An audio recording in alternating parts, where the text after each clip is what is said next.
Hello again, scientists. This is what I want you to do.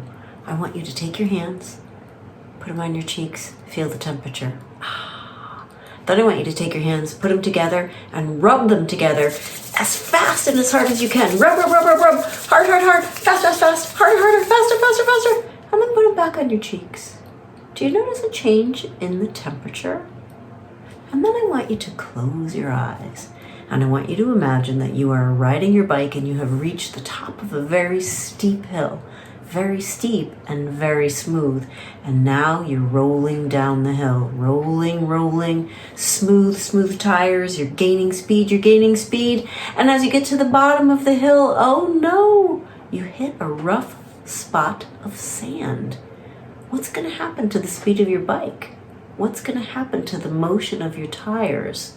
Today we're focusing on the force of friction, and as we go through the exploration, I am sure you will be able to identify other forces at work, but I want you to concentrate on the force of friction, what it means, and how it works. Let's go, scientists! Here I have a smooth cutting board at an angle, and on top of it I have the lid to a jar. What forces keep that lid in place? Keep watching because I'm going to lift the cutting board up at a steeper angle and watch what happens to the lid.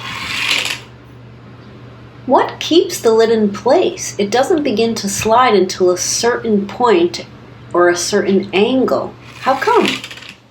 At this point, it looks like the game of inertia from last week, right? Nothing happens until I begin to lift the board up, and then why does it start to move? Let's figure it out, scientists. I have 3 lids, they're all the same. And I've cut a small piece of aluminum foil and sandpaper so that I can trace a circle and put them on top of the lids.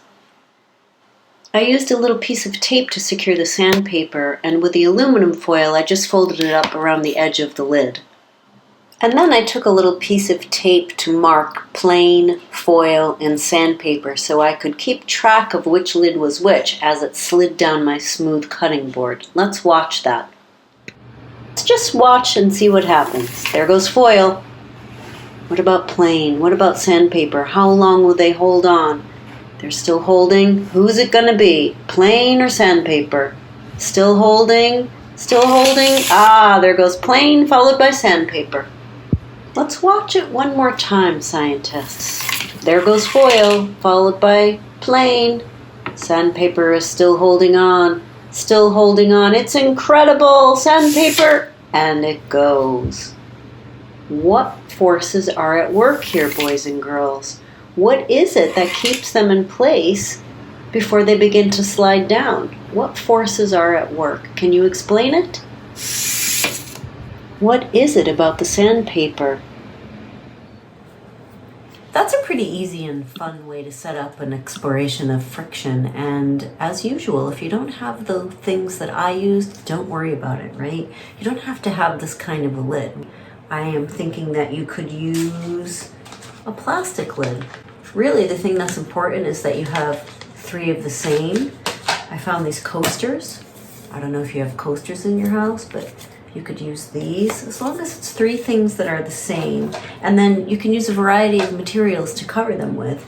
You could use the aluminum foil if you had it, or wax paper, or plastic wrap. You could cut a little piece of a cleaning cloth. You could use a face cloth. You could use a sock. You could use a variety of things. And even as far as a ramp, if you don't have a smooth cutting board, that's all right. You could use the back of a book, right? As long as it's stiff enough to set up as a ramp and smooth, you could use a piece of cardboard. Anything like that will work. When you're done with your investigation, I want you to make a diagram. And on the diagram, I want you to try and label the forces that are at work. Can you use the force of inertia? Can you use the force of friction? Can you use the force of gravity to explain what was happening in that investigation that you just did? I look forward to seeing what you come up with, scientists, and I'll see you again next time. Okay, scientists, thanks for watching. Did you enjoy that lesson? Subscribe below to see more fun science videos. You can also become a member of PS Science on Patreon to support what we're doing.